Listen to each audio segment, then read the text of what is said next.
చంద్రబాబు గారు అభివృద్ధి రికార్డు సృష్టించారు అధ్యక్ష. నిబద్ధతకి, నిజాయితీకి, చిత్తశుద్ధికి ఆంధ్రప్రదేశ్ లో ఎప్పుడు జరగనంత అభివృద్ధి 2014-19లో చేసి చూపించారు అధ్యక్ష. అట్లాగే చంద్రబాబు గారి నాయకత్వంలో పంట కుంటలు గాని, వరద బాధితులు ఆదుకోవడంలో గాని రికార్డు సృష్టించారు అధ్యక్ష.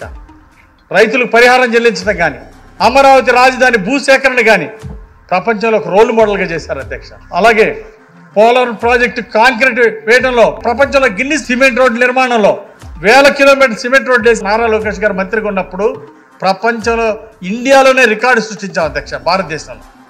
ఆ విధంగా ఎన్నో రికార్డులు సృష్టించడం ఆ రోజు తెలుగుదేశం ప్రభుత్వం చేస్తే, ఈజ్ ఆఫ్ డూయింగ్ లో దేశంలో నంబర్ 1 వచ్చాం ఆ రోజు. ఈ రోజు స్పీడ్ ఆఫ్ బిజినెస్ లో దేశంలో నంబర్ 1 అవడానికి ఓ లక్ష్యం పెట్టుకొని ముందుకెళ్తున్నాం అధ్యక్ష.